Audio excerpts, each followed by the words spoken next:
Considering her childhood, it's astounding that Elizabeth I became the greatest female ruler of modern times.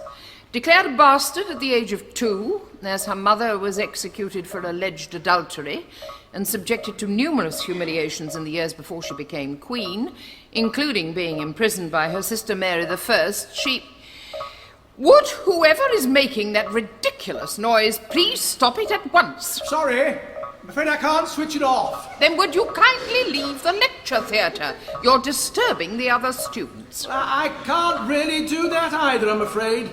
The safety of the entire planet could be at stake. During her imprisonment, Elizabeth discovered who was truly loyal to her. John Whiteside Smith, for example, one of her most trusted advisers, was appointed to her council in gratitude for the service of his parents at that difficult time. And it was thanks to him that the Spanish Armada... I'm sorry, I'm not prepared to continue under these conditions. We'll have to make the time up on Friday. Thank you. And you... Are you talking to me? You're not one of my students, are you? What do you mean, disturbing my lecture like that? It's a bit hard to explain. Try me. And come up here where I can see you properly. It's you. Will you shut that thing up? Just a few more readings. You're the nexus point. That's a new one on me. I wonder if you'd mind accompanying me to my ship for a few tests. The students get warned about people like you on their first day. Student welcome pack, a pot noodle, hangover cure, and attack alarm. Or are you from the faculty? That's it. You want me to think I'm loopy, so I'll retire and save you the bother of forcing me out. Well, I assure you that 55 is far too young to retire, and I am not a member of any faculty, and I'm not trying to lure you away, but this is important. I've been tracking down a vital temporal nexus point in Earth's history, and you seem to be it. Or rather, you're connected to it in some way. I assure you, my only connection to Earth's history is in the field of Tudor scholarship. Really? I could have sworn it was Tudor fiction. I beg your pardon. Well, that lecture you were giving, all that Whiteside Smith stuff, utter nonsense. There was no such person. There certainly was. As a matter of fact, he happens to be an ancestor of mine, and the family records are quite clear on his role in history. And I happen to have been to the court of Elizabeth I, and there was no such... What now? You're related to a supposedly important historical figure of whom I know nothing. It's the nexus point, it has to be. Now, I wonder if I could examine these family records, I'm sorry, I don't know your name. Smythe. Evelyn. Doctor.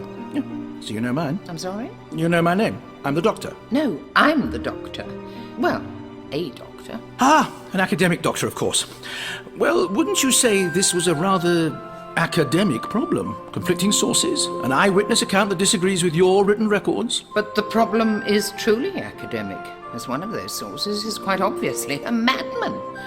Elizabeth died in 1603, and you certainly don't look 400 years old. Francis Drake used to say the same thing. May I be struck down with dysentery if you're a day over 350, Doctor, he once said. I was so overcome I let him beat me at bowls. I'm leaving now. Goodbye. Don't be so narrow-minded. Look upon this as an intellectual challenge. I'm going home. Goodbye. Da-da-da-da-da. Knit one, purl one, da-da-da-da-da. And two together, da-da-da-da-da. Damn. Hold on. You've made me drop a stitch. A stitch in time. That's what I have to talk to you about. Oh, it's you. The lunatic. Please, leave me alone. If I have to shout at you through the door, I will. But I've already attracted several very strange looks. That's hardly a surprise. All right, you can come in, but not for long. I'm very busy. I thought you were knitting. I'm very busy knitting. A jumper for one of my students. Very nice. And he has one arm longer than the other, does he? Have you come round for any particular purpose, or just to criticise me? Well, I was rather hoping to see those records you mentioned. The accounts of John Whiteside Smith. And that's it? You'll look at the books and then go? Well, cup of tea would be nice. Doctor? Yes, I'll look at the books and go. Wait there. I'll find them. Amazed you can find anything in this mess. I may be old, but I have exceptionally good hearing. And may I remind you that you are asking a favour of me, and so might want to keep on my good side, Sorry. Everything has its place, nice and logical. None of your fancy filing cabinets. Answer that, would you? I would if I could see it.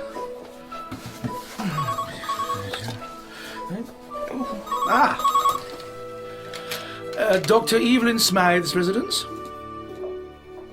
No, I'm afraid she can't get to the phone just now. Could I take a message?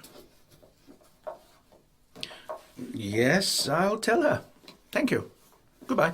What was that about? Someone wanted to thank you for the chocolate cake. I make excellent chocolate cakes. The trick is to use real melted chocolate in the mix. Sounds wonderful. Oh, it is. I'll make you one day, if you're good. Thank you.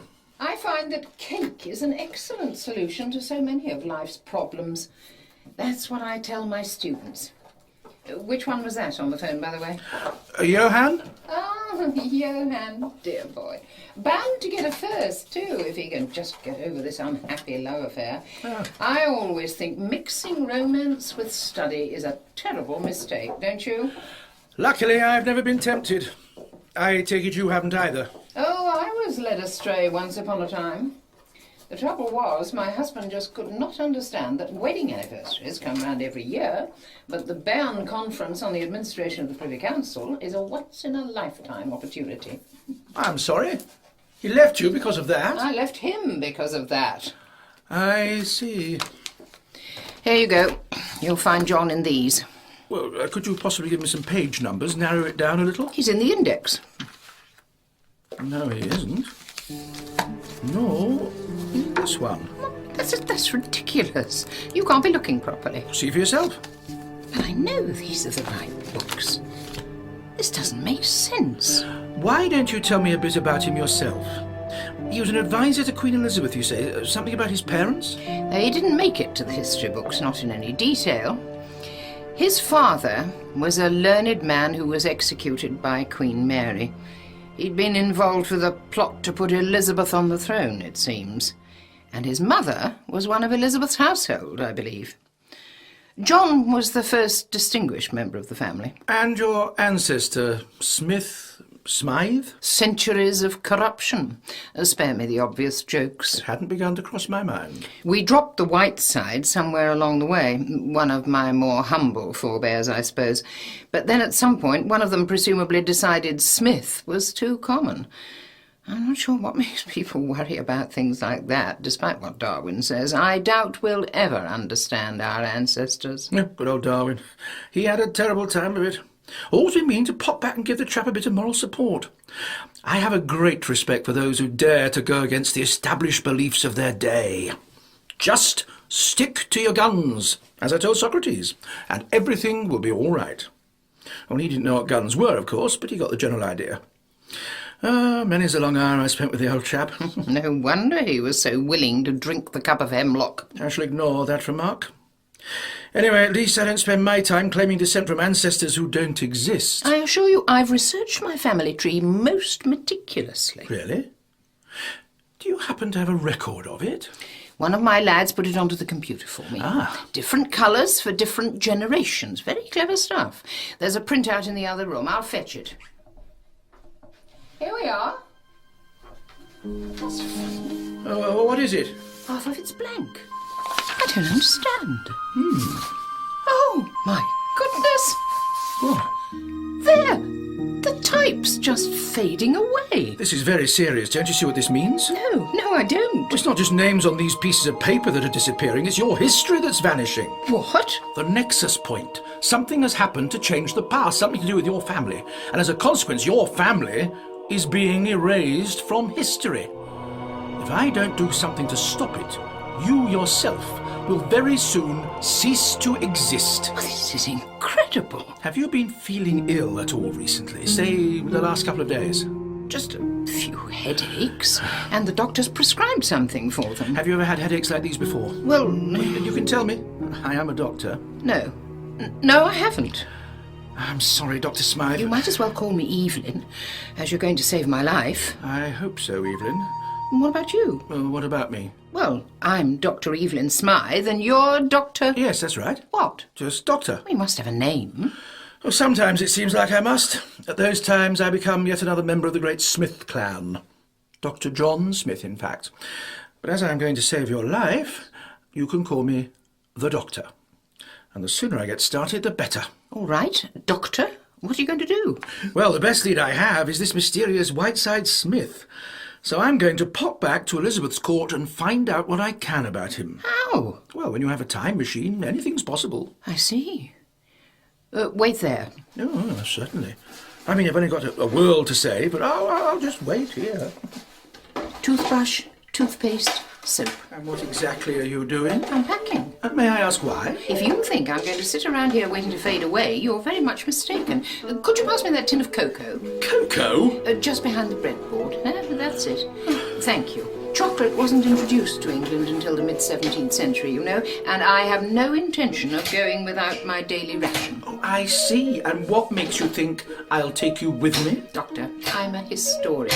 If you think I'll pass up a chance to meet the greatest female ruler of modern history... Meaning good Queen Bess? Absolutely. Greatest female ruler of modern history? I think so. Well, I'm sure she'd be flattered. You know, when I popped in to pick up my coronation invite, just after her sister Mary died... That weak-willed, male-dependent Rome apologist. I see you have strong views. A lot of harm could have been avoided if Elizabeth had come to the throne a few years earlier, you know. Oh, really? Well, as I was saying, just before her coronation, William Cecil said to me, Doctor... The thing is, Elizabeth didn't let personal views come in the way of ruling well. No, She didn't take a husband because she knew what trouble it would cause, no matter what her personal feelings might have been. The Virgin Queen, duty before men. That's how things should be. Now, Mary, on the other hand, nearly plunged the country into war with her insistence on marrying the Spanish chap. And Elizabeth certainly didn't take to burning people at the stake just because they had slightly different religious views to her. Well, that's rather a simplistic view, if you don't mind I saying certainly do mind. I have studied this period in depth for over 30 years. Well, I'm sure Elizabeth will be delighted to hear that you approve.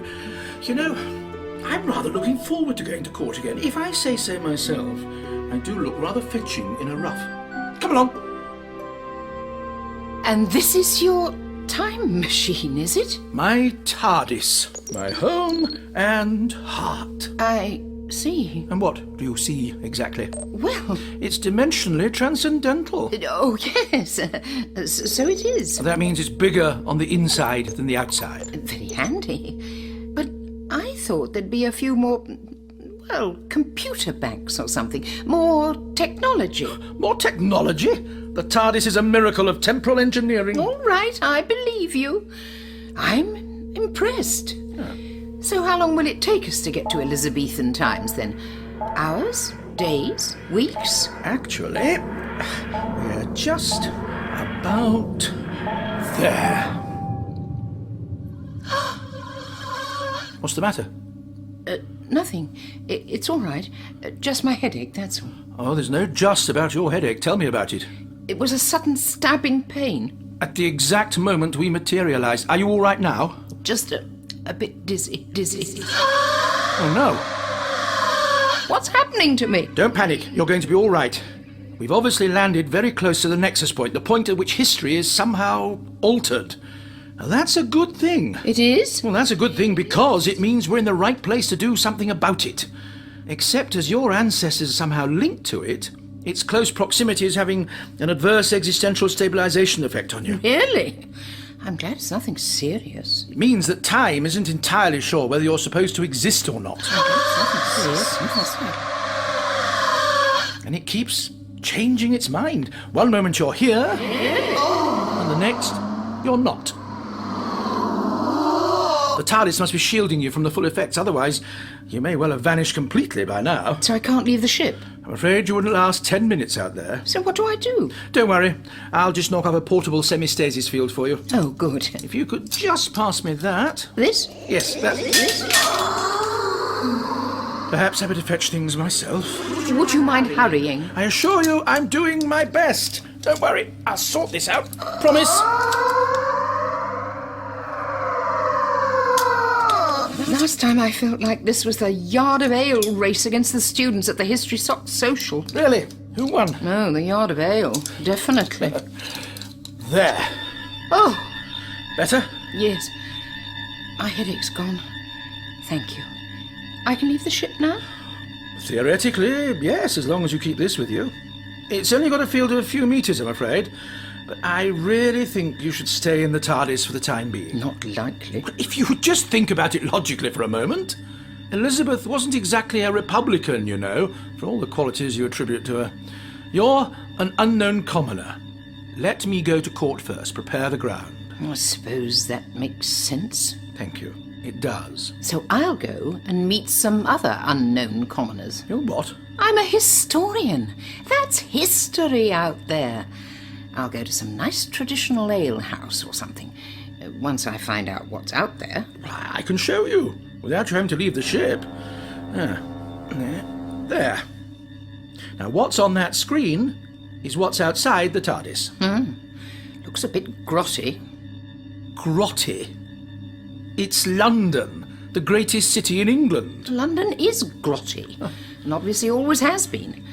Now, I suppose all of that out there gets destroyed in the Great Fire. Yes. Looks like it's winter at the moment.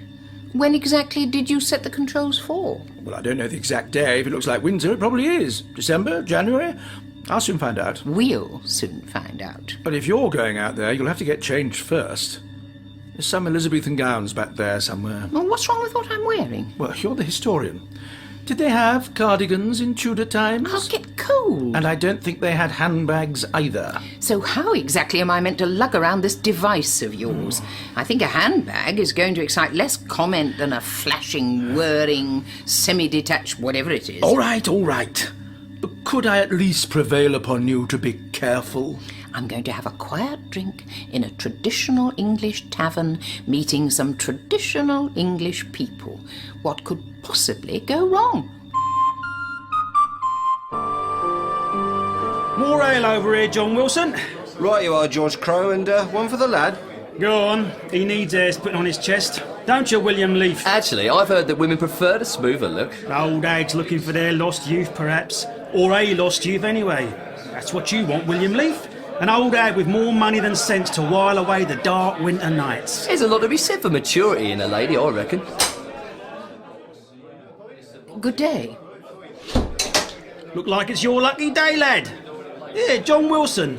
You never told us your granny was coming to visit. My grandmother, God rest her soul, has been buried these past 30 years as well you know, George Crow. Well, it looks like someone's been and dug her up. Excuse me, landlord?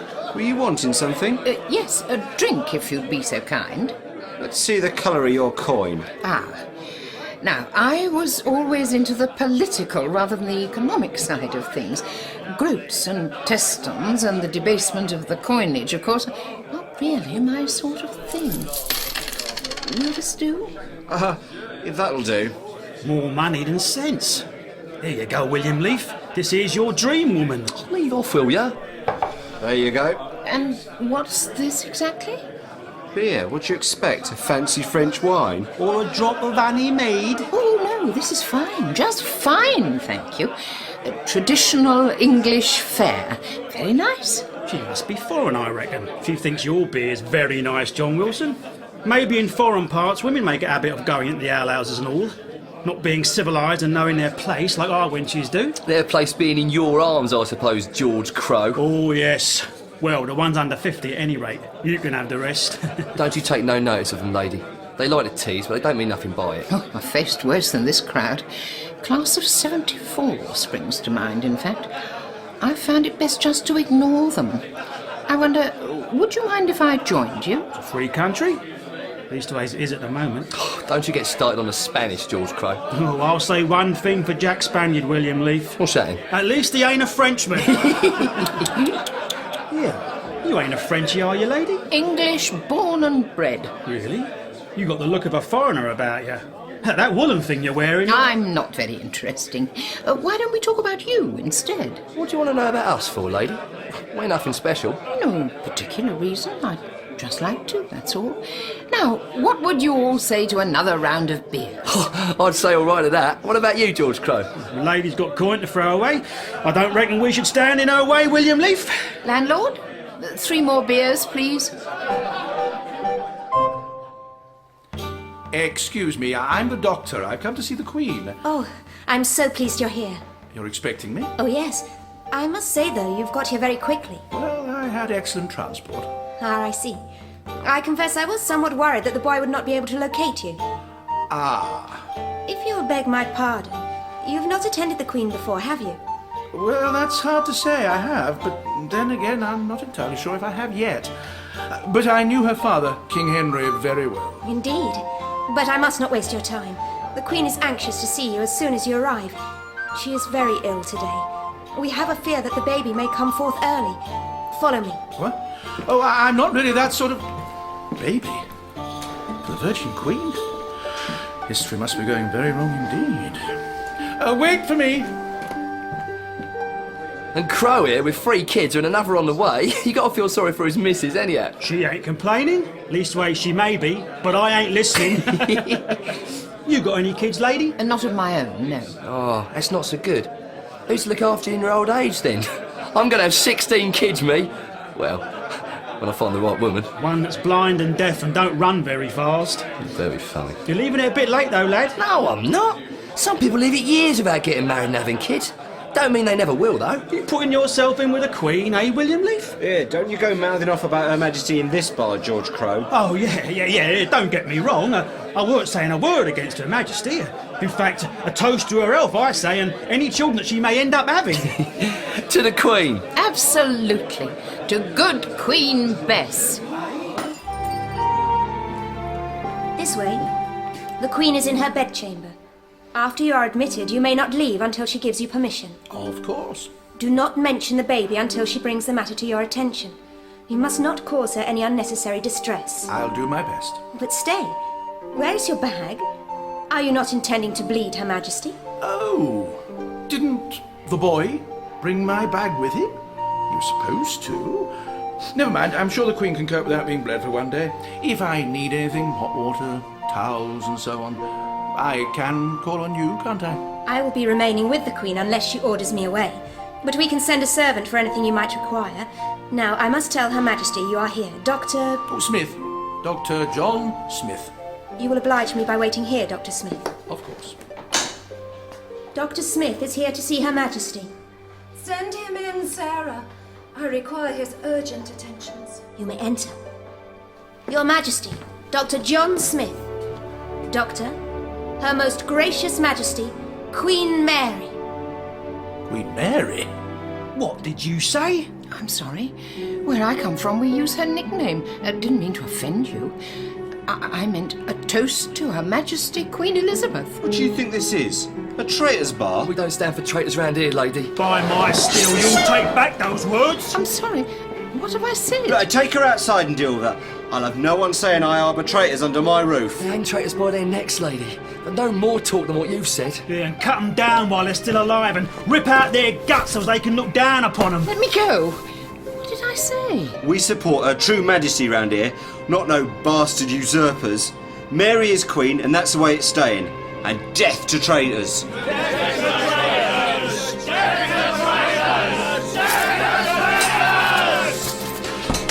Get your hands off me! How dare you! Go quietly to an ignoble death? Never! Shut up! No one's going to kill you. You're testing us, ain't you? I beg your pardon? Maybe not testing us, George Crowe. Just come to help us. Who do you think should be on the throne, lady? Well, according to my information, it should be Elizabeth, not Mary. But I'm obviously here too early. Ahead of your time, yeah. Well, we think the same, me and Crowe here. And not a few others as well. Some of them in high places, lady. So, are you here to help us? Oh, yes, I most certainly am. How clever of you to work it out. Let's be off to the safe house then. Reverend Thomas will want to meet you. Come and sit beside me, Doctor. Sarah, you may leave us now. Yes, Your Majesty. Oh, good doctor. I am greatly pleased to see you. Truly, I am sick in heart as well as body, although I cannot hope that such is an ailment you can deal with. If you would not consider it an impertinence, Your Majesty, why not tell me what's troubling you? In my view, a doctor should be as concerned with the happiness of his patients as he is with their physical condition. Oh, that is indeed a refreshing view. Most physicians are content merely to take one's blood with a minimum of conversation. I think you'll find I'm not like other doctors, Your Majesty. Indeed. I thought as much the very moment you walked into the room. Very well then, I shall speak. Doctor, I am old. Your Majesty. Do not flatter me, Doctor. In only a few weeks' time, I shall reach my 39th year. You must have attended many confinements. How many women do you know who have survived their first pregnancy at this late stage of their lives? Many, Your Majesty, many. It is good of you to try to comfort me. But let no one say that the Queen of England hides her head from reality. Yet even this fear I could bear if my beloved husband were by my side. But he threatens to leave any day for the lowlands, saying he is needed in the battle against the French. He has his duties, Your Majesty. His first duty is to me. And even if he cannot think of my comfort, then he should think further of his own position. Were I to die and my child with me, the throne may pass to the concubine's daughter, and she would not look too kindly on him or Catholic Spain. Your sister Elizabeth, you mean? No sister of mine. Ah, yeah. Stay. I should not speak so. A bastard she may be, but if my father acknowledged her as his own, then I should not doubt his word, even if she is the spitting image of the concubine's lute player. But, Doctor, you see my fear. It is not for myself alone, but for my people. Yet the country has survived such changes before. And at the cost of how many souls? My only comfort in these dark days is that I am finally able to take steps to purify this land. Do you follow politics, good doctor? I try, Your Majesty, but sometimes... Then you may not know this, that but a month ago an act was passed so that heretics may be burnt at the stake. Your Majesty, I would not presume to question your judgment. But I see you wish to. You may speak freely. Well, as a friend of mine said recently, killing your own subjects because you hold different views, well, I'm sure the people love you. But aren't you risking their disfavor? Doctor, I would risk their disfavor and more to save them. I do not do this for myself, but for them. If they cannot step from the path of sin, then they will be purified in the flames, and this will serve as an example to others, so they will more readily return to the true faith. This country will be Catholic before my death, Doctor, and no man will stand in my way. I will wipe the Protestant scourge from every corner of England. So you're both Protestants, I take it? We certainly are, and proud of it, lady. Even with those laws the Queen brought in her last month saying we're to burn. You know, I do have a name, and I would hardly call myself a lady anyway. Could you make it Evelyn, please? Heresy laws, late 1554. And an evil day it was. I quite agree. The burning of heretics is an inhumane practice. Well, I wouldn't say that, Mistress Evelyn. I'm sorry? Not the burning of your actual heretics. We've got no problem with that. Serves them right, I say. I beg your pardon. The problem is... Her own bothering Majesty has got it into her head that we right-thinking folks are heretics, which obviously we are not. I see. So you don't actually object to people being burnt alive at the stake? Well, if they're heretics, burning's too good for them, really. Though they'll be burning soon enough where they're going. Good one, George Crow. And of course, an execution's always a good day out. Take the kids. Love it, they do. Me and the missus went to this lovely hanging the other week. I'm sorry, maybe you could tell me about it another time. What I'd really like to know is what you intend to do about it all then. Because, believe me, you won't get Mary to change her mind. She's a Catholic for life. Wow, exactly. But if Elizabeth were on the throne... It's lucky for you they don't have the death penalty for wagging tongues, William Leaf. Oh, Lord, how you startled me, Reverend Thomas. Oh, I didn't hear you come in. That's because I didn't come in, you idiot. I've been here all along listening to you and your prattling friend prepare to tell our business to a strange woman who may well be a spy. A spy? Yes, George Crow, a spy. Don't tell me it hadn't crossed your tiny mind. No? How about you, William Leaf? But she was speaking for the Lady Elizabeth, Reverend. And you would expect a spy to tell you nothing but God's own truth. I assure you that I am not a spy. A spy would say those exact same words. If I were a spy, would I come here unarmed and unprotected? A woman alone? Indeed. You make a good point. Leaf, Crow, search outside. She may have been followed. Meanwhile, Yes?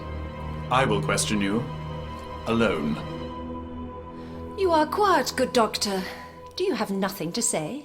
I do not wish to displease your majesty. Say what you think, doctor. I am surrounded by those who seemingly have no opinions of their own. It will be pleasant for me to hear a different view. Even if it does not agree with your majesty's thoughts? Even so. Speak. You need not fear my wrath. Your majesty, you of all people should appreciate the religious beliefs of others. During your brother Edward's reign, did you turn from Rome just because the king favoured Protestantism? I will never turn from the truth. And yet many have been brought to think of your brother's faith as the true one.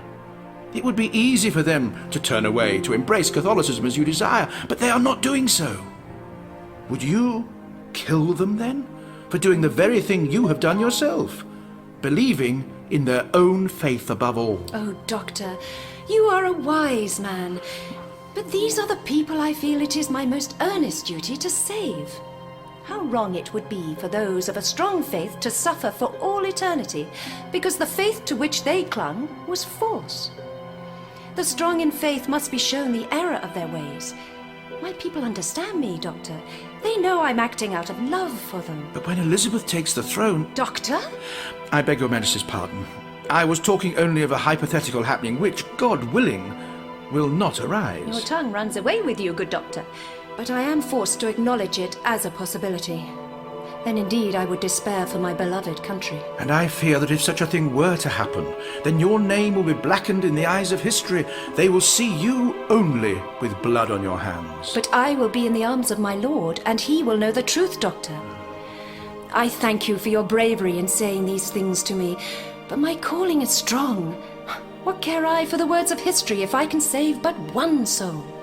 I'm a doctor, your majesty. My job is to save life. I can't approve of taking it. Yet, I see in your eyes that you understand me. I think I understand you more than you realize.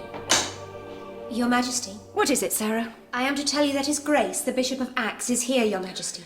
He claims that you have promised to grant him an audience. I will see him when I am ready to, not when he chooses to come a-knocking. Then I shall say that Your Majesty cannot receive him today. I am in no mood to speak with the French fool. But no, Sarah, I shall receive him. My humour has greatly increased since I have spoken to the doctor here. Oh, stay, doctor. I require your company further. The Bishop de Noailles is the brother of my French ambassador, and even though he embraces the true religion, I must confess I like him not. With you beside me, at least I will be assured of an intelligent presence at this interview. If that is your majesty's wish. It is. Sarah, you will see that the doctor is given suitable refreshment and then return to dress me. Yes, Your Majesty. Doctor, we shall talk further, you and I. It will be a pleasure. So, you're a spy. I most certainly am not. Then why are you here? Those two men brought me here. I thought they were going to kill me. That could still happen. Your employers were suspicious. They sent you to inveigle yourself deliberately with Leaf and Crow. I'd never even seen them before. But you knew of them. Of us. No, I did not. If I'd known about you, I'd have stayed well away, believe me. Ah, then you do not wish to be involved with us, Protestants. You're a Catholic, perhaps. A spy. You're just twisting things to suit yourself. Rather like a student trying to make an essay question fit what he's revised. I didn't set out to become part of your plot, but I'm not against you either. You truly believe, then, that the Lady Elizabeth should be on the throne? As a matter of fact, I do. Although probably not for the same reasons you do. You know of our reasons, then? Our plot? You're doing it again. I'm not a spy, And I'm not a danger to you. And I don't know anything about your plot. If you know of us at all, then you're a danger. Not if I don't tell anyone. You've not so far proved yourself trustworthy. Oh, I'm sorry. How could I have done that? You haven't listened to a word I've said. Am I supposed to produce a trustworthy certificate signed by God or something? And now you blaspheme. You're dangerous to have around. Oh, grow up! Look, if you're planning on overthrowing the Queen of England, you have to start trusting people at some stage, unless you've got some one-man kamikaze thing going on. So why not give me the benefit of the doubt? I could help you. I need no help from old women. As you're upset, I shall ignore that. But I won't forget it. Oh, enough of this. If I wish to hear female babbling, I can visit my wife. Listen, I have a friend, a man of influence. He knows many men who support Elizabeth. Name them. Francis Drake? No, he's not around yet. I know. William Cecil. They're great friends. The old King's secretary. A very influential man, and a Protestant, as I'm sure you know. The doctor was only talking about him this morning. And this doctor, friend of yours, would be willing to assist us? Sure he would. In fact, he's actually a friend of Elizabeth herself. Indeed. Then it's somewhat strange that I've never heard of him. Yes, very strange. I'm sure you'd remember if you had. The doctor isn't easily forgotten. Doctor, may I present Francois de Noailles, Bishop of Aix and brother to my most trusted ambassador, Antoine. Pleased to meet you. Francois, this is my physician, Dr. John Smith. You will not object to his presence. But no, Your Majesty. Monsieur le Docteur, it is a great pleasure. Now, why did you wish to speak with me, Francois? Your Majesty, it is of your sister that I wish to speak, the Lady Elizabeth. And what of her? Your Majesty, no one appreciates better than I the pain she has caused to you, and no one regrets it more. Yet I earnestly believe that it is in Your Majesty's interests for you to be reconciled. You presume to know what is best for me? Never, Your Majesty, never. But there is much talk, Your Majesty, from the people. And what do the people say? These new laws, they are unhappy. I am queen by divine right, appointed by God to know what is best for my people. No one would question that, Your Majesty. Funny, I could have sworn you were questioning it only a moment ago. Then you misunderstood me, Monsieur le Docteur. Forgive me. My English is perhaps not as good as she could be. Oh, rest assured I could understand you even if you were speaking Serbo-Croat, Francois. I'm sorry, do go on. If Your Majesty would only consider releasing the Lady Elizabeth from house arrest, she is popular with the people. It can do you nothing but good. I beg to differ. It would do you nothing but good. You think not of my welfare, but of your own. You wish to curry favour with Elizabeth, knowing I'm not in good health. Your Majesty, nothing could be further from my mind. It is well known that the treacherous Anne Boleyn had sympathies for France.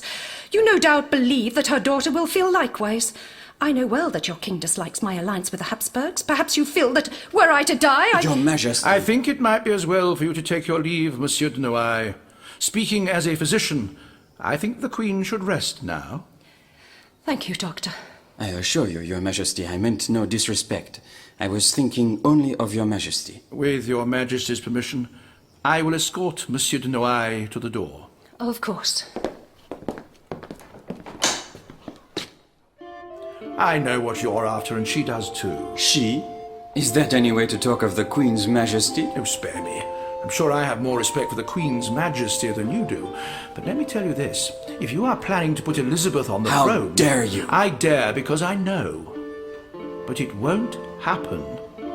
Elizabeth will not come to the throne until Mary dies a natural death. I promise you that. So raising false hopes in the one and tormenting the other will do neither them nor you any good at all. You cannot know the future. I bid you good day, monsieur. I assure you I can know the future, monsieur. At least I hope I can. I'm no nearer stopping you from being erased from history, Evelyn. And you plan to put Elizabeth on the throne in Mary's place? We do. But don't you realise how dangerous that is? For you? What are the 3 or 4 of you? The people will rally to us. Just like they did after Wyatt's rebellion, where 20,000 Londoners rose up to defend the Queen. It'll never work, and you'll be executed. I'll be executed anyway. I'm a Protestant priest. I and my colleagues and true God-fearing men like Leaf and Crow will all die. But you're rich, aren't you? Why not leave the country? I could do that, but Leaf and Crow, others from their walk of life, they cannot. I'm not doing this for my own life or my own glory, but because the Queen must be stopped. Look, I agree that a woman like that should never have been let near the throne in the first place. But no plot against Mary is going to succeed. Don't risk your lives. In a few years, she'll be dead, and Elizabeth will be Queen and sort everything out. I admire your optimism, but even if Mary dies, God willing, her child will succeed, and that Spanish dog will see it brought up a Catholic. She won't have a child. She's with child even now. No, she isn't. It's a phantom pregnancy. She can't have children. How can you possibly know that? Ah, my friend, the doctor. He's attending the Queen even now. Elizabeth will succeed, and soon. Mary isn't pregnant. The Queen is resting now, Doctor, but she requests that you remain here. She says you are a great comfort to her, and indeed I am thankful to have a medical man such as yourself in attendance. Her Majesty has been of great concern to us recently. She has suffered much ever since we learned she was with child. Ah, I see. The Queen is very anxious to have a baby. It is her heart's greatest wish. A bond between herself and His Majesty Philip, and an heir to carry on her work. It is the thing she desires most. And what if she were, God forbid, to find out that she is not pregnant after all? What do you say, sir? Why, if anyone were to speak such godless words to the Queen, like as not she would clap them in the tower. What do you say? Is the Queen not with child, then? Oh, it was just a foolish inquiry. Pay me no heed. Now, I would be happy to attend Her Majesty, but I have a companion who is awaiting my return. If I could go and fetch her... I will have a messenger sent to bring her here. Tell me her name and where she is to be found. Oh, thank you. Her name is Evelyn Smythe. She's in her 50s, grey hair, and when I last saw her, she was wearing an orange cardigan. A cardigan? A sort of woolen jacket, no sense of style. I told her that people didn't wear them round here, but would she listen to me? Oh, no, not she. Quite what I've done to land myself with another awkward... sorry. You were asking where you could find her. Well, she was supposed to be waiting in a tavern. I do hope she hasn't wandered off anywhere. My friends have a habit of doing that, I've found. Such an aged lady is unlikely to venture far on her own. Yes, well, age is relative, you know. I believe she has all her own teeth. Oh, you must be worried about her, though, Doctor. A lady of such advanced years alone in a tavern. I will send a messenger with the utmost urgency. Thank you. There's no one out there. Not a soul. Because I'm not a spy. And I think your friend Reverend Thomas here has finally come to believe that. She says she can help us. She claims to have friends in high places. At court. Well, so do you. So she's all right then? I have decided to give her the benefit of the doubt. Well, that's a victory for common sense, at least. My heart was in my mouth for a moment there. I'll tell you what, I could do with a nice, relaxing cup of cocoa right now. I think we all could. William, could you pass my bag, please? I don't suppose you have any milk. Oh, yes, we keep a cow in the next room. Can you not hear it mooing? No need to take that tone of voice with me, young man. In that case, George, perhaps you'd be good enough to fetch me some hot water. You want to wash? No, a drink. You can't drink water. Are you mad? Don't worry. Heating it'll kill all the germs. All the what? Kill us, more like. Just fetch it, there's a good chap. Now, this is cocoa. Here, smell it. I'd rather not. Suit yourself. William? It smells different. But it tastes divine.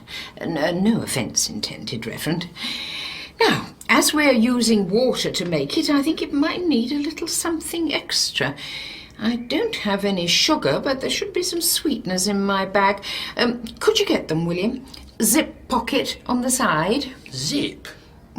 Oh, yes. Yes. You see that little metal tag? That's it. Pull it. Opens and closes things. Clever, isn't it? Yeah. The sweeteners, little white tablets. These? No, not those ones. You wouldn't want them in your cocoa. Why not? Analgesics. Bitter. There's writing on here. You can read, Mistress Evelyn. I can. What's it say? Well, that bit's my name, so someone else doesn't take them by mistake. Oh, they're for eating then. Well, they're swallowed, but I wouldn't advise it.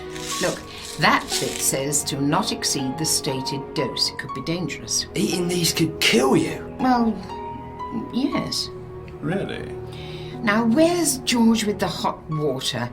You're all in for a treat, I can tell you. Ah, Lady Sarah. Doctor? Have you dispatched a messenger yet? Indeed. Your friend should be here in but a short time. Thank you. That's rather a weight off my mind. She's not used to being in cities such as this. Ah, London can inspire great awe in folk not used to such a place. The Spanish gentlemen and ladies that came over with His Majesty, often I heard them say they knew not what to make of it, that they never knew anything like it in Spain. Ah, well, yes, of course. Ugh, this cocoa's a children's drink. No man would drink something that tastes this sweet. Now, George, it's a delicacy. I assure you that many great men have had a soft spot for this. When Cortez first brought cocoa to Europe... Cortez? Sounds a bit Spanish to me. He was Spanish, an explorer. He'd have only died a few years ago, now I come to think about it. Haven't you heard of the New World? No. Oh, honestly, history's going on all around you and you've just no idea.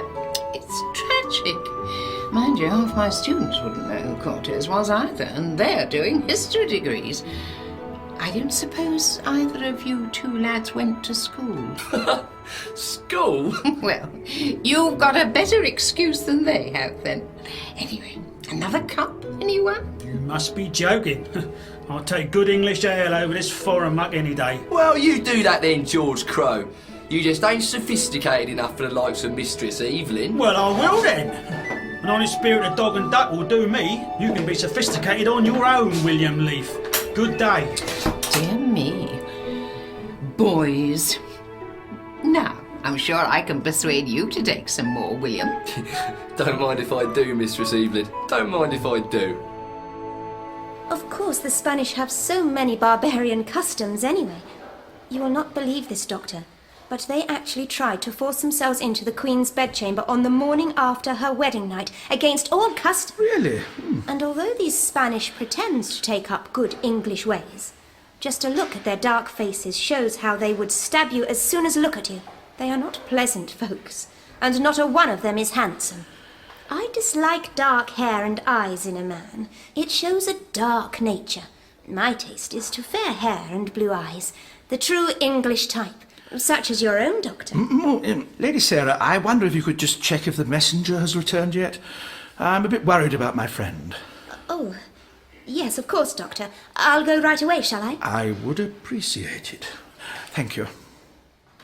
Here, Mistress Evelyn. Yes, George? There was a bloke asking for you down at the Dog and Duck. Oh, that'll be the doctor. Tall, curly-haired fellow. Nah, this was a bloke from court. Had a message for you, what I persuaded him to give to me. As we don't want the likes of him sniffing round here, do we, Reverend? Certainly not, George Crow. Well done. And what message was this then, George? You're wanted at court. Your doctor friend's been asking for you. Oh dear. Hope he's not in any sort of trouble. I thought he was in with them at court. Oh, yes, of course he is. Unless he turned up insisting that Elizabeth was on the throne like I did. I ought to go. The bloke said it was urgent. Oh, why didn't you say so? The doctor's in trouble. Quickly. Oh, how do I get there? I'll take you, Mistress Evelyn. Thank you, William. Now, come on.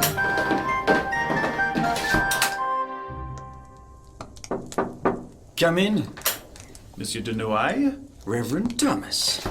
How goes it with you? I expected you earlier. Oh, I was caught up with some tiresome woman, but she's gone off to the palace now. Indeed.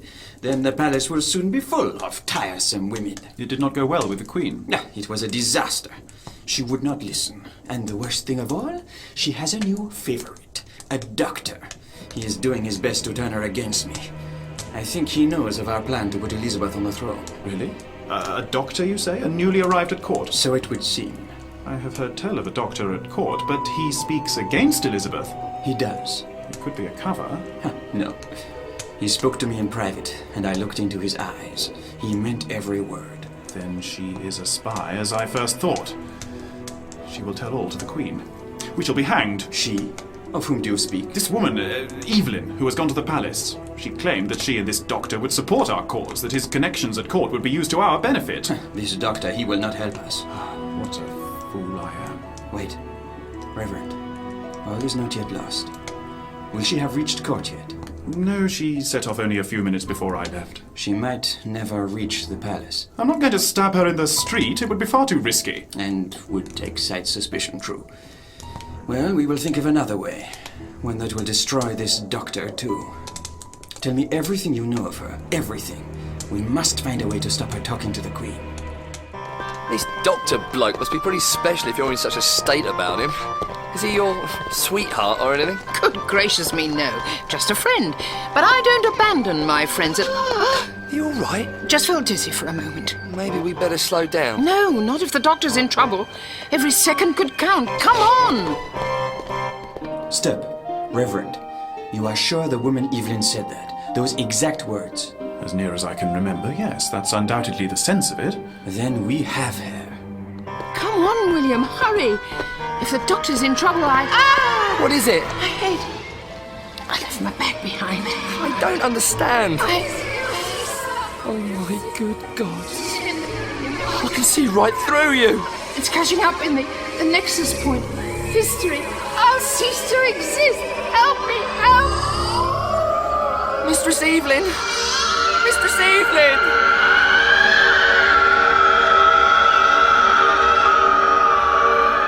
I must go to court. The Queen is resting. She will not see this Evelyn for some time. After Her Majesty has received her, I will enter and confront them. You are certain that this woman is carrying poison? A bottle of pills in her bag. She definitely said that they were to be swallowed and that they could kill. Excellent. The Queen is so paranoid that this woman will be discredited immediately. She will not be able to tell of your plot. Our plot. Our plot, of course. This is, if I may say so, an answer to a prayer. Thank the Lord. But now I must go, quickly. Wait. What? The woman, Evelyn, she left in a hurry. So? She left her bag behind. No! We are lost. No, we are not. You must fetch her bag. Get it to her before she sees the Queen. But I Do not argue with me, Reverend. Go! Lady Sarah, before I came here, I'd heard many things about the Queen, not all of them good. But now I've had the good fortune to meet her for myself. I think she seems a remarkable woman, if a little highly strung. Tell me, what do the people think of her? You will not get any of her attendants to say a bad word about her, Doctor. Oh, of course not. I'm not trying to trick you into saying anything indiscreet. That's good, because you wouldn't succeed. It's just that I've been travelling for some time, and I'm intrigued to hear what the average man in the street is saying. Word must trickle through to you. Good Doctor, the average man in the street could not care less who was on the throne, so long as there is bread and beer on the table. Yes, I've noticed such tendencies before. Yet indeed, as bread and beer get scarcer, there's those that will say there was no hunger in King Henry's time, and others who will believe them. But they'll do nothing about it. The Queen is fearful of plots, but there are none, Doctor. I'm not surprised she's scared, though. After all, it was a rebellion that put her on the throne in place of poor young Jane, wasn't it? And something that succeeds once can succeed again. There was a big rebellion last year, I believe. The Wicked Wyatt's uprising, you mean? Those who objected to the Queen's marrying King Philip. And the people of London rose in support of Her Majesty then. They understood that it is a woman's duty to take a husband, and to do for his best account in all things, whether it is popular or no. Are you married, Doctor? Alas, I have yet to attain that happy state. Never fear. I know of many women who take husbands much greater than them in years. It is not yet too late. Well, that's a comforting thought. Indeed, there are many advantages to marrying an older man.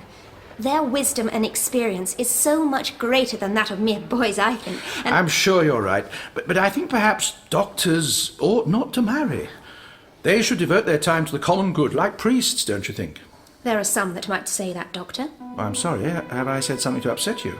I would not dream of questioning Her Majesty's policies. No, of course not. I quite understand. Still, maybe there are one or two little things that you think could have been better otherwise. That would be quite understandable.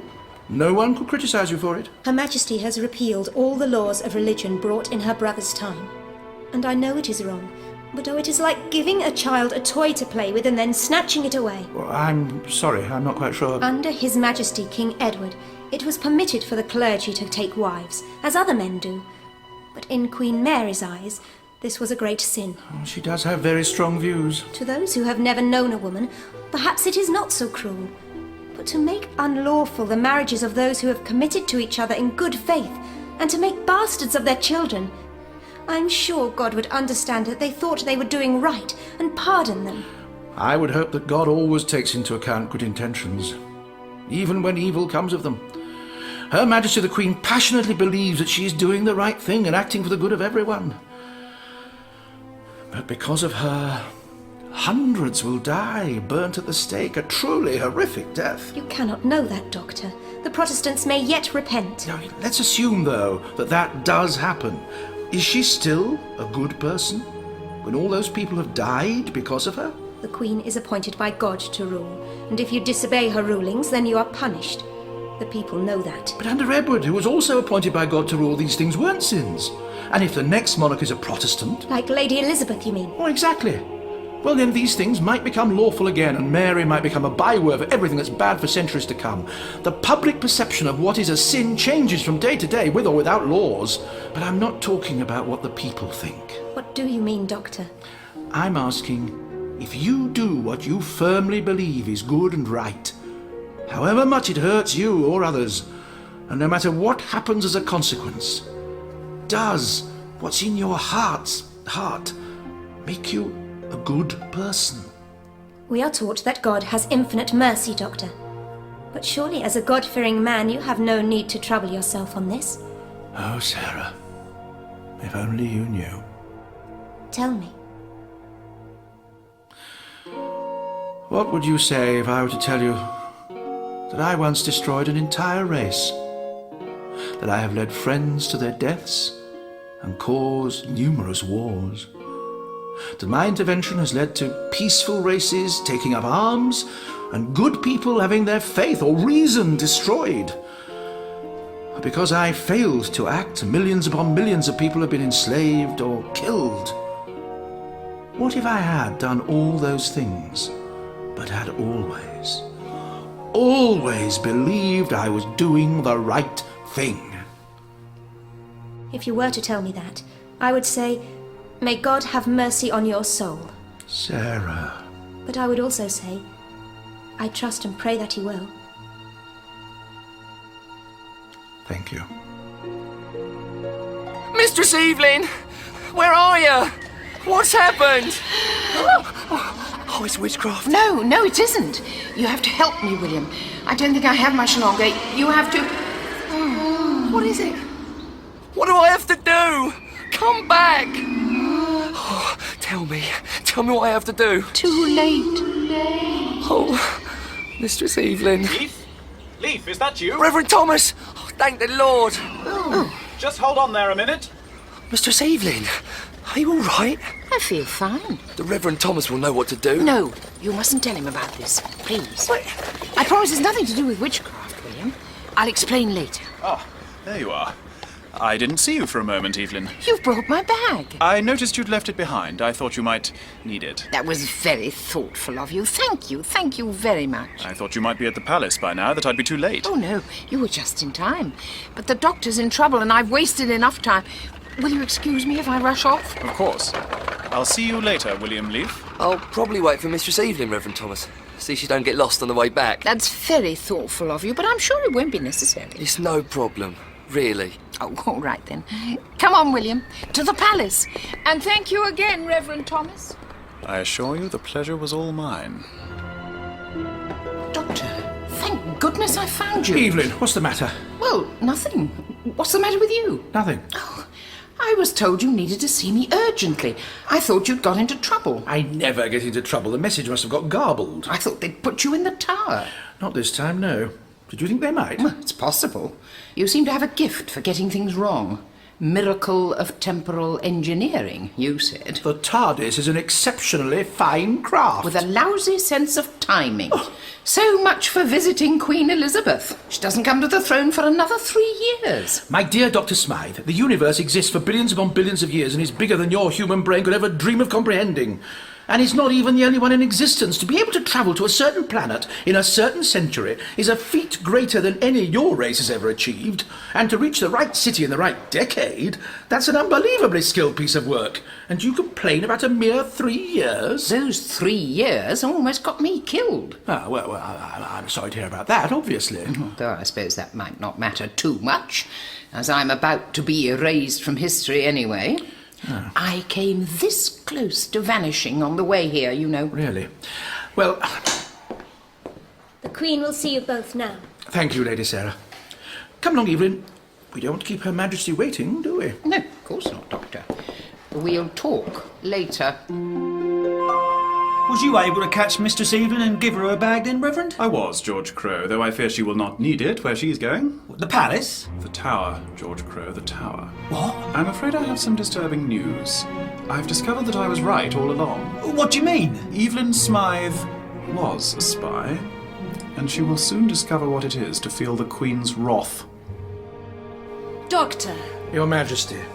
And may I present my companion, Evelyn Smythe. It's a pleasure, Your Majesty. Sarah, would you see about bringing refreshments for us all? Yes, Your Majesty. Now, Doctor. Your Majesty. Don't know why. What is the meaning of this? How dare you enter unannounced? I beg Your Majesty's pardon, but the intelligence I bring is too great for any delay. I bring news of a most terrible plot against Your Majesty's life. What? Really? Then you better tell us at once. I will do so gladly, even if I face Her Majesty's grave disfavor in bringing the news that I do of her new favorite. Meaning me, by any chance? My words are for Her Majesty. And she will hear them, don't know I. But be warned that you must have proof of what you say. The Doctor has proved himself to be a good and wise man. It is not directly of him I speak, Your Majesty, but I think you will agree that by a man's associates can you know him. Then it is this lady whom you accuse. Oh, no. What on earth have you been up to? Your Majesty, I believe that this Doctor has wormed his way into your favor to do you great harm, and this woman is the means by which he will carry it out. Piffle! Sheer nonsense. As Her Majesty says, you must have proof for such an accusation, and I know that you have none, as it isn't true. Would Your Majesty consider bringing poison into her presence? Proof enough? Poison? What? Poison, indeed. I think you will agree, Monsieur le Docteur, that there can be no innocent explanation for such an act. Actually, I can think of 17 perfectly innocent explanations off the top of my head. But I think you ought to produce this poison first. Then let your companion turn out her bag. I don't know what the man's talking about. I don't carry poison around. Then I will turn out your bag for you. No. I mean, I'll do it. But you're mistaken, you know. We shall see. Here. Cocoa, soap, plasters. See, Your Majesty, there is something she wishes to conceal. It's some of Marks and Spencer's finest, if you must know, which I would prefer not to parade in front of you, if you don't mind, young man. You can use your imagination like everyone else. Torch, pills. Condemned from your own mouth. You carry poison. This isn't poison. Do you deny that the contents of that bottle could kill a man? Well, they could. How do you... Reverend Thomas. And do you deny that even now the Queen's lady-in-waiting is fetching refreshment for you? Refreshment that you intended to poison with these? Well, of course I deny that. It's rubbish. If you carry poison... I do not. You now deny that these tablets belong to you, and yet your name is written on that bottle. Evelyn Smythe. Proof conclusive. This is ridiculous. If I may speak, Your Majesty. You may, Doctor. I hope you have a good explanation for this. Actually, I do. Your Majesty is surely aware that a practitioner of medicine must carry many substances on him, some of which could harm, even kill a person if ingested. Would you then arrest all doctors? Yet this preparation is clearly intended to be swallowed. Your Majesty must also be aware that there are some substances which can do harm if a great quantity is taken, but not if a small amount is taken. In fact, some of these things can do good in small quantities, and this is one of them. Evelyn here has been suffering a great deal from headaches recently. Oh, then I truly sympathise. Oh, scarcely a day goes by when my head does not cause me pain. Indeed, I ache all over often. If I were not the Regent of England, I swear I would be moved to tears. But this substance can cure such aches and pains, Your Majesty. That is why she carries it. Lies, all lies. There is no such substance. Let her then eat these pills herself. I've no objection to doing that at all. My head's killing me. And here's Lady Sarah with the refreshments. Doctor? A glass of cold beer for my friend here, please. Now, don't worry. The alcohol content's negligible. There. Satisfied? It was a trick. Oh, give up, please. These pills are a perfectly safe preparation as long as you take them in small doses.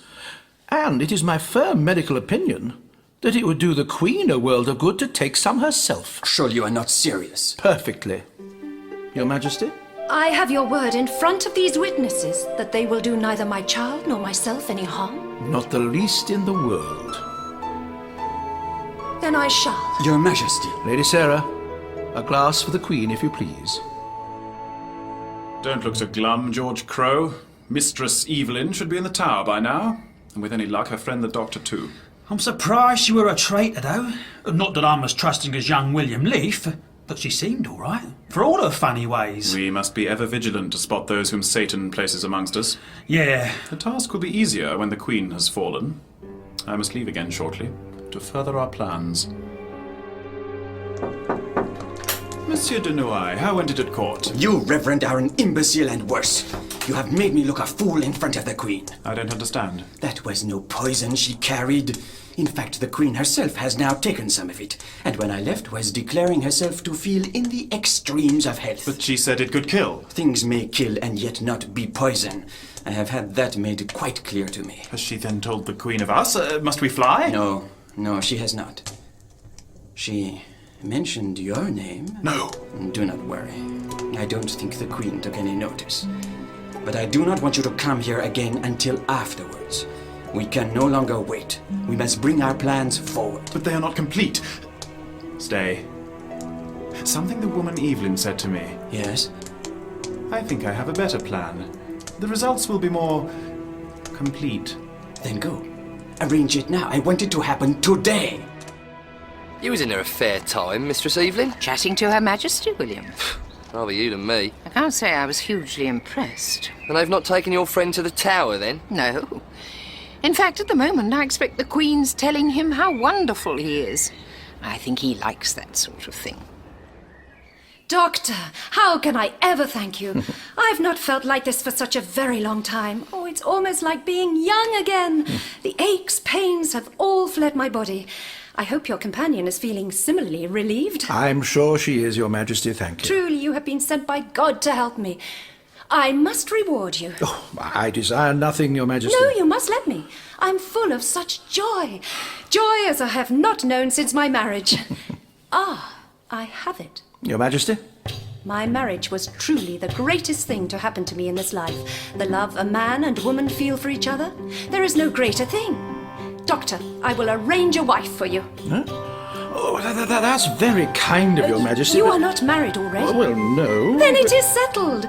Now I must decide on a suitable bride. I have noticed that Sarah smiles on you favourably. Oh, she is a dear child. Well, yes, I'm sure she is. Excellent. Now, Doctor, you must leave me. I have many arrangements to make. But will you dine with me this evening? I would be delighted to. You and your friend Evelyn, and Sarah too. Farewell until then. Doctor? Your Majesty. Sarah? Sarah? Where has that girl gone? God! Your Majesty? I want to know who this Reverend Thomas is that the woman Evelyn mentioned. Find out everything you can about this man and any acquaintances of his. Find out what Evelyn Smythe's connection with him is. Doctor, there you are. How's the Queen feeling? Oh, very well, thank you. This is my friend William Leaf. Mr. Leaf. Doctor? What's up with you? I thought you'd be all smiles at being the Queen's golden boy. That woman. You won't believe what she's decided to do. Nothing would surprise me, Doctor. The sooner Elizabeth's on the throne, the better. But that'll be soon enough. Oh, really? I suppose you have some sort of plan, do you? I noticed you getting a bit het up when de Noailles mentioned a plot in there, Evelyn. What exactly have you been up to, huh? Well, William and his friends here are planning an uprising against the Queen. I told them we could help. Did you indeed? I suppose you gave them a few handy tips as well. Oh, I might have done.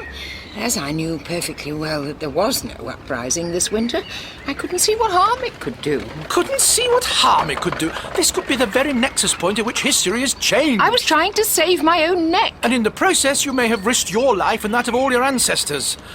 Oh, you must tell me everything you have done and said since you arrived here. Everything. I didn't take notes. Well, start thinking. The Queen could be killed because of this. Doctor, one thing I know. Killing the Queen ain't part of the plan. They discussed it, it's true, but the Reverend said he'll have no hand in killing a pregnant woman. Oh, my goodness. What is it? Well, I told him the Queen wasn't pregnant. What? Did he believe you? I think so. I was quite insistent about it. What have I done? We have to warn the Queen. She could be in grave danger. Yes, I understand your worries. I do, but you must stay true.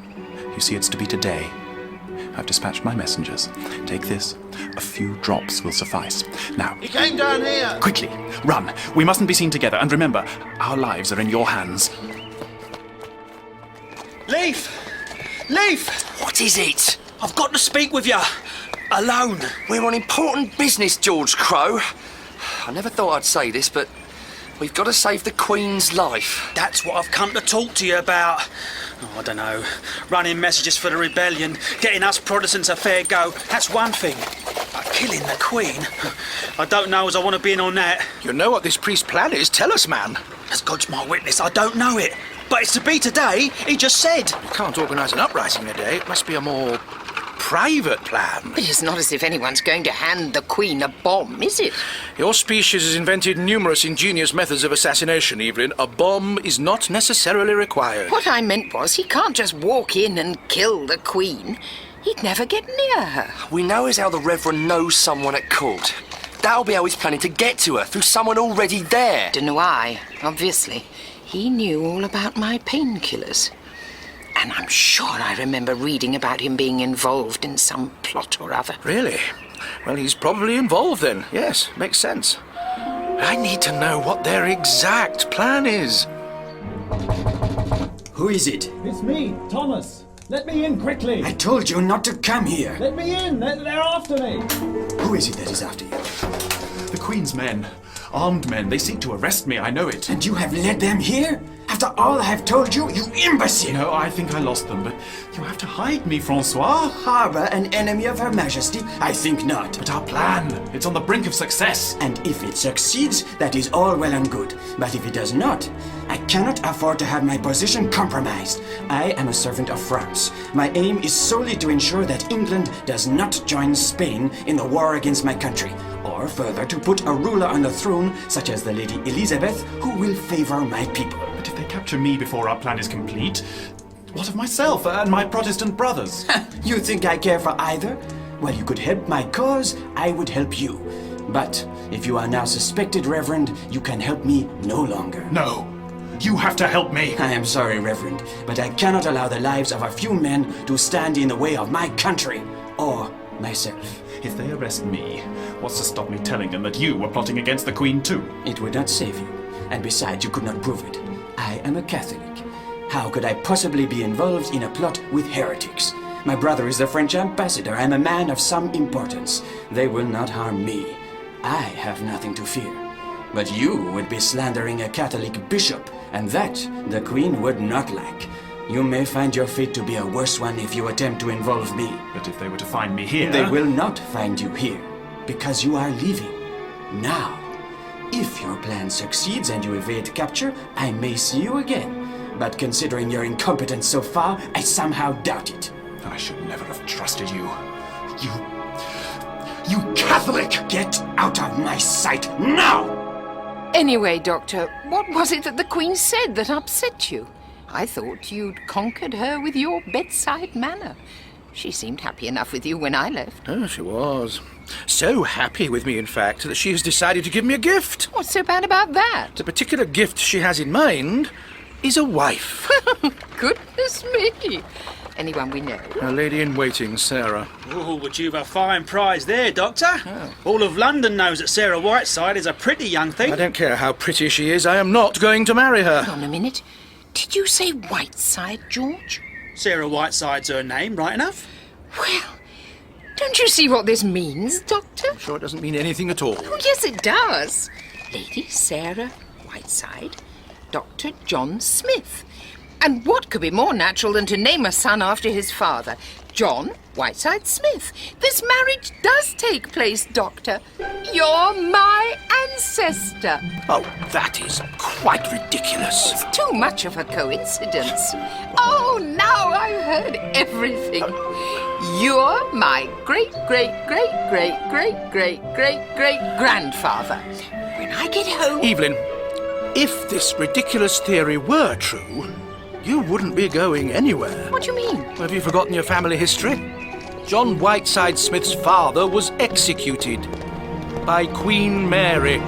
Dr. John Smith. Yes? You are under arrest for heresy. I'm what? You have wittingly disobeyed the Queen's instructions with regard to the practice of worship. Poppycock. We have the testimony of Thomas Smith, a known Protestant priest who was arrested a short while ago. He has named you as his co-conspirator in a willful plot to deny the one true religion. Well, who's Thomas Smith? I've never met the man. He must mean the Reverend Thomas. Everyone's a Smith round here. Well, it is the most common name in this country. That's why I chose it. Neighbours report a man and woman of your companion's description leaving his house this morning. Well, you can't arrest a man for talking to people who may have been seen leaving someone else's house. Oh, this is all nonsense. Do you deny that you have never attended Mass in this parish? No, I don't deny that. Yet it is the Queen's express wish that all should attend. But I've only just arrived in the parish. Then perhaps you could give me the name of the priest in the parish where you usually hear Mass. This is ridiculous. Look, we have to see the Queen. It's urgent. You're not going to see anyone. You're all coming with us. To where? To the Tower. The Tower? No! Mistress Evelyn! It'll be all right, William, I promise. Can't keep us in the Tower. Don't worry, you won't be there long. Well, good. Yes, under the new law, heretics will be burnt at the stake. You have to listen to me. You can't burn me at the stake. I know about a plot to kill the Queen. You know about a plot to kill the Queen? Yes. If you're telling the truth. Which I always do. Then you're right. We won't burn you at the stake. Good. You're likely to be beheaded instead. Huh? The Tower of London. The actual Tower of London. I've been here before, of course, but it wasn't quite the same. More glass display cases last time I was here, you know, and tour guides getting under your feet all the time and trying to move you on when you're trying to examine something properly. So a load of historically ignorant tourists can make jokes about the size of the King's balls. Well, I hope you're enjoying this tourist-free view. Oh, feel free to examine whatever you like. These stone walls, for example, those chairs, or this locked door, or... No, I think you'll find that's everything. You know, last time I was here was when I was visiting Lady Jane Grey.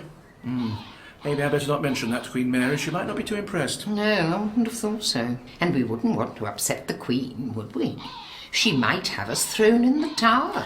We have to find a way of warning the Queen that her life may be in danger. Yes, after all she's done for us. You, Dr. Smythe, have to learn the responsibility of time travel. Mary shouldn't die until November 1558.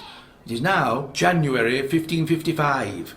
If she's killed now, history will be changed, and you will cease to exist. So we have to save her life. Well, there's only one thing to do then, isn't there? And what would that be? Well, escape, of course. Thank you, Dr. Smythe. I should never have thought of that. Oh, the Queen's as good as saved. No need to be sarcastic. We just have to think of a plan, that's all. We could pick the lock. And you can do that, can you? Yes, actually. Really? Found it very handy over the years. Student parties, you know, they go on to all hours, and the porters do hate being called out in the middle of the night when you've forgotten your keys. All you need's a hairpin. And do you happen to have such a thing on you? As a matter of fact, I do. Lucky they didn't confiscate my bag, really. I see. You are, without a doubt, one of the most well-prepared and useful companions with whom I have ever travelled. Thank you. It's just a shame that the door is held in place by a staple and toggle on the outside. Excellent though your skills may be, you can't pick a metal rod. Ah, no. Well, perhaps there's a secret passage. In all your years of studying this period, did you ever hear of anyone escaping from the Tower of London through a secret passage? Well, no. Well, I admit that isn't conclusive proof as to the non-existence of such an exit, but it is a fairly strong indication. Well, you think of something then. Well, if you give me a moment's peace instead of whittering on about hairpins and secret passages, I fully intend to. I could pretend to be ill, and then when a guard comes along, you hit him over the head with that chair. Violence is never the answer. Brains above brawn every time. That's how I do things. And you're not doing anything. The Queen could be dead. If I didn't have your gizmo, I might have vanished completely by now. Actually, if history had changed that much, I'm not sure if my gizmo would be strong enough to protect you. Wonderful. And it means the Queen is probably still alive. We still have a chance. I can't tell you how worried I was when I vanished before. I thought I'd gone for good. If it wasn't for the Reverend Thomas bringing my backpack. Yes. I suppose you should be very grateful they were trying to set you up, this Thomas and Noai. Oh, yes, very grateful. The point is, they didn't succeed. And this is a much better situation than if we'd been arrested then. How? We're locked in a small, smelly cell in the Tower of London. But if the Queen had believed you were trying to poison her, that would be it. She is the ultimate law. We'd be in the Tower still, and on her wishes. But as things stand now, she may not even know we're here. And the evidence is flimsy at best. If we can see her, if we can save her life, she will undoubtedly let us go. Let me get this straight. If we can get out of the tower to see the Queen will let us out of the tower. Yes. If we could work out what their plan is, that would help. So you don't think they're really planning to just walk in with the bomb, then? No. It'll be more subtle than that. Tell me about this Thomas Smith. Didn't like him. Too good-looking. Tall, blonde, blue-eyed. Thinks a lot of himself, I'd say. But I think he's genuinely devoted to the Protestant cause. Oh, he must be. To keep with his faith and risk execution, to go as far as to plot against the Queen. But how? I wouldn't be surprised if they're intending to use poison, you know. It's the traditional method of courtly assassinations, and their minds obviously turn that way. Well, look how they jumped to the conclusion about your painkillers. Well, that may even have given them the idea. Oh, dear. If we could just work out how they intend to administer it... We could save the Queen's life. There's a chance.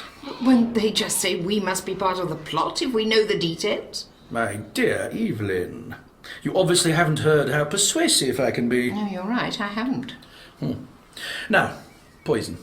Ingested, I would think. Contact poison is very rare. But it won't be in her food or drink. She has tasters. True. Unless she has a glass of water by her bed. I always keep one there in case I wake up in the night a bit parched. You forget they don't drink the water here. Anyway, there'd be no guarantee that one of the ladies in waiting who share her bed wouldn't drink any nighttime beverage instead. So not them. What else might the Queen do? According to William and George, she does nothing but go to Mass. Yes, well, William and George are understandably biased on the religious front. But that could be it. She goes to Mass... and takes the sacraments. If something could be slipped into the bread or wine... Oh, yeah, that's it. We've got to tell someone. We could be too late. Not if we hurry. How far is it to the palace, do you think? About 2 miles. We might have to jog. With my knees? Knees? Funny. It's usually ankles which are the problem. Well, can you ride a horse? No. Do you get seasick? We're nowhere near the sea. Well, river sick then. Ah, the Thames. The Thames indeed. So that's our mode of transport sorted out. Now, we just have to talk our way out of here. Water! Hey, water! What is it? I have important information that could save the Queen's life. Oh, yes. I need to get out of here to warn her. Really? You'd like me to just let you out so you can go and see the Queen? Yes? You must be joking. Oh. Evelyn? Oh. Oh no, it's happened. What's going on? She's disappearing from history. I failed. Oh. What's the matter with her? Oh, nothing you can help with. Let me see. Now, Doctor, the chair. What? Oh! Sorry about that. I really thought you were ill. I could have gone to RADA, you know. Still, violence is never the answer, eh? Quite right, it isn't. I'm sorry. He'll be fine, I'm sure. I hope so. Saving one life at the expense of others, it's hard to justify that. However worthy the cause. Come on, Doctor. We've got a barge to catch. Your Majesty. Monsieur de Noailles, I believe I owe you an apology. Your Majesty, never. That your friend, Monsieur le Docteur, should be a traitor after all, and a heretic. Believe me, the knowledge gives me no pleasure. I will pray for his soul. As will I. I'm just leaving to attend Mass. You will accompany me? With the greatest of pleasure, Your Majesty. There we are. The Palace of Whitehall. Let's hope we're not too late. Let me help you up. I'm perfectly capable of standing on my own, thank you. And are you perfectly capable of jumping to the bank? Just watch me. Trifle inelegant, if you don't mind me saying so. The best way to do it is to... Okay. I'll remember that in future. Much more elegant. Incidentally, do you know how polluted the Thames is at this point in history? Would it be too much to ask for a hand instead of a history lecture? No. I'm afraid I didn't pack a towel. Perhaps you could shake yourself out like a dog. I prefer to drip dry, thank you. Catch your death. Well, let's get into the warm as quickly as possible, shall we? Now, come on, to the palace. There, the chapel. And there's that lady in waiting. Lady Sarah. Lady Sarah! Doctor, Evelyn, but I thought you were... In the tower? We were. And I don't recommend it. Quickly, Sarah. Has the Queen gone to Mass? Yes.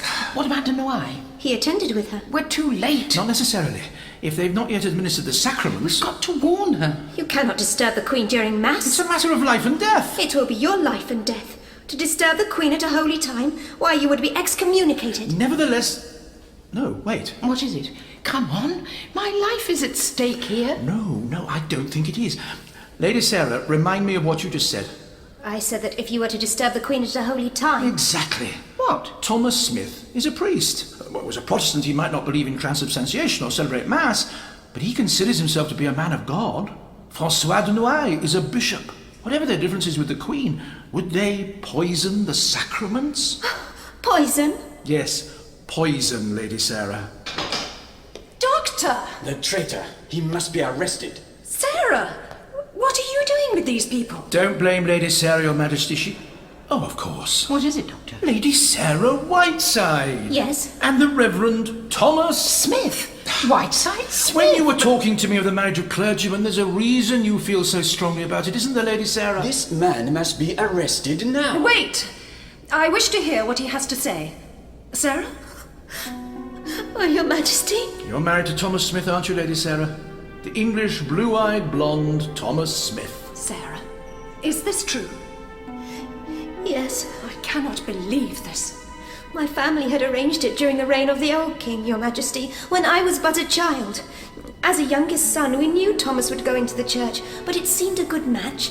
Then Your Majesty announced your brother's laws were to be repealed, after I had come to court, but Thomas insisted we still wed, but in secret.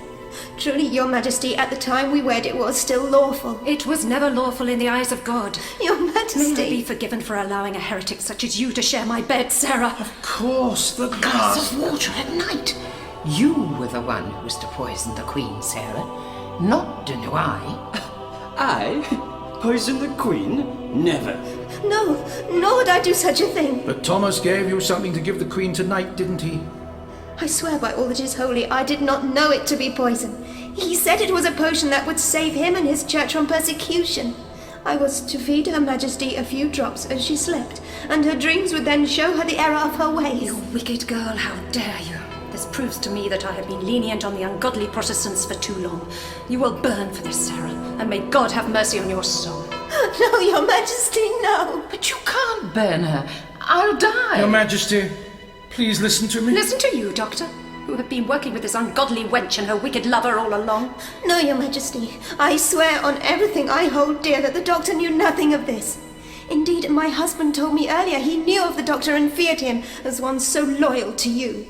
I do not trust your oath, but your words agree with the feelings of my own heart. Doctor, you may speak.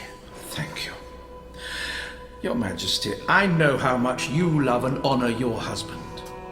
This girl had promised in law to obey the man she thought of as her husband. It was a false law. But when she believed it to be lawful, she had grown to love and honour this man. She felt she must still obey him, and she believed she was acting to save his life and his honour. Your Majesty, it is true. My acts were never against you, only for Thomas. Yet these acts were treason. I did not realize. I would never have harmed your Majesty. It's no excuse. I will hear no more. Where are my men? Wait! Please, Your Majesty, there is one more thing you must know. Lady Sarah, you're pregnant, aren't you? With my great-great-grandfather. You are with child? Yes, Your Majesty. Oh, Your Majesty, I beg you, spare the life of my baby. I don't believe the Queen could kill a child. Your life is spared, Sarah.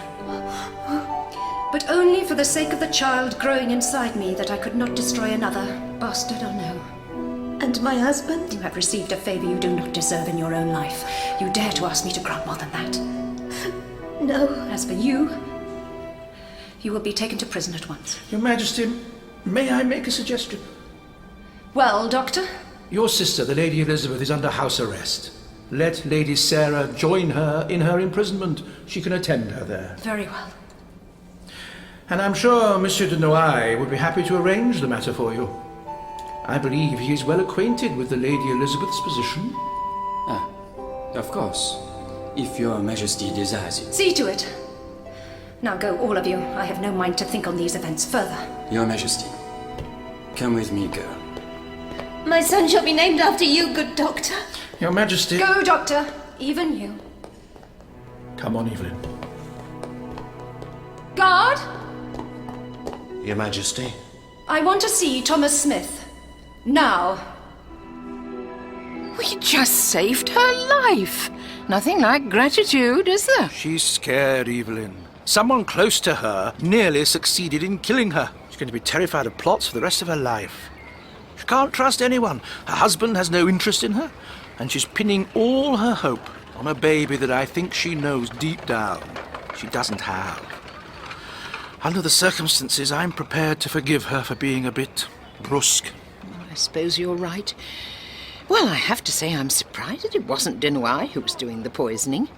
But I suppose that would have mucked up history too. He becomes the French ambassador later on, you know. Really? Well, history's back on its right lines now. You and your ancestors, you'll all be fine. Sure? Well, it all fits in with your history books, doesn't it? Mother attending Elizabeth in captivity. Father executed by Queen Mary. Burnt to death. What a horrific way to go. Even if he was extremely objectionable. And John Whiteside Smith just waiting to be born. And to become Elizabeth's advisor. Yes. Now you come to mention it, I do seem to have some vague memories of some John chap at Elizabeth's court. Funny that. Well, there's only one way to find out if it's all sorted. Switch this off, your gizmo thing. Very well. Fine. Absolutely fine. Not a twinge. Good. Well, I think that proves you're safe now. I might be safe, but what about everyone else? Sorry? William Leaf and George Crowe, they'll be executed, won't they? I'm afraid so. George Crowe's got a wife and family. William Leaf, he's just a child doctor, and with such a sweet smile. He reminded me of one of my students. I promised him he'd be all right. They're good men. They don't deserve to die. I know. But if it's part of history... It isn't. You don't know that. Yes, I do. I'm getting a headache again. History isn't quite back on the right track yet, I'm sure of it. We have to save them. All right. All right. We'll go. But how are we going to get back into the tower? The warder won't fall for the same trick twice. Actually, how are we going to get to the tower at all? Can you face the river again? Why worry about water when you've got a time and space machine just down the road? I'd rather jog back and risk my knees. Nonsense. I'm extremely good at short hops. Come on. Thomas Smith, Your Majesty. The traitor. Your Majesty, forgive me. You ask me for mercy, now your life is forfeit, when you have plotted against me, corrupted my lady in waiting for your ungodly pleasures, practiced heresy. Your Majesty, I swear my allegiance to you. From now on, I will be your most loyal subject. It will not save you. You are guilty of treason. You plotted against my life. I was misguided, Your Majesty. Spare me. See, already I have proved my loyalty. I gave information on those who plotted against you. The doctor? Yes. The doctor was no traitor. But, Your Majesty, if there is anything I can do... You would save others from your fate? Yes. Then there is something you can do. Anything. Before you die, you will recant. You will tell the other followers of your heretical teachings that they are wrong, that their way leads only to suffering, that if they embrace the true religion, they will be saved. Well, you will be saving their souls! No. What? I will not do it. It is not your religion that is true. It is mine. You are the heretic, not me, not Leaf or Crow or any Protestant. I may burn, but the Lord will take me to his side, and I will not lead any man from the path of righteousness. How dare you! Get him out of my sight! You are burned for this! Come on. May God have mercy on your soul! They say we'll go to hell, George Crow. What do they know? It's the Queen and her light that'll be for any eternal suffering that's going, William Leaf. Crow? Why don't God send an angel to save us? Like he did with Daniel in the lion's den. We ain't here to question God's ways, William Leaf. Reckon he wants to meet us close too. Tell us what a good job we've been doing. Reckon we'll be what they call martyrs. What's that then? Well, that's when people look at us and say they could have been Catholic like what the Queen said, but they got burnt instead. That Protestant stuff must be really good stuff if people will be burned for it, they'll say. Don't fool yourself, George Crow. They won't say that. They'll come to watch us burn. Then they'll go home and think no more of it, except to wonder when they'll next get a day out like that. I know I would.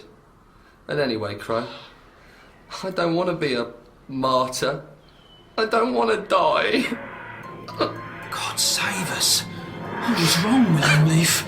The hounds of hell are coming for us. Mistress Evelyn. Oh, you poor boy. Come here. Then you're killed already. What do you mean? You must have died. And God sent your soul back to earth to take us to heaven when we're killed too. No, that's not it. I'm still very much alive. You're not an angel then? An angel in a cardigan? Well, I've seen stranger things. Doctor, what are you doing here? Well, if you'll excuse the expression, we come to take you away from all this. I don't understand. No, I don't either, really. Don't worry about it. It's more witchcraft then? I told you, William, there's no such thing. We've come to rescue you, that's all. We're not to be martyrs? There'll be martyrs enough in England, George.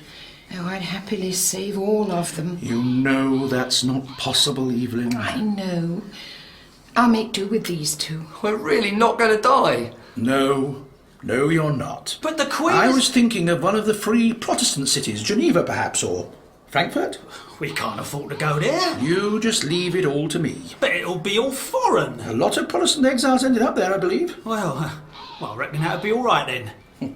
Come on, William Leaf. Pull yourself together. Leave him be, George. Boys can cry too, you know. I weren't crying. It doesn't matter. Come on. The doctor's going to take you somewhere safe. Away from England? Oh, you'll be able to return in a few years' time. How do you know? We just arrived in a box that appeared out of thin air. You saw that with your own eyes. Let's assume we know what's going to happen. You can call it magic if it helps. But not witchcraft. All right then. What does happen? Can we tell them? Under the circumstances, yes, I think so. Well, Mary isn't pregnant. You know that already. And she never will be.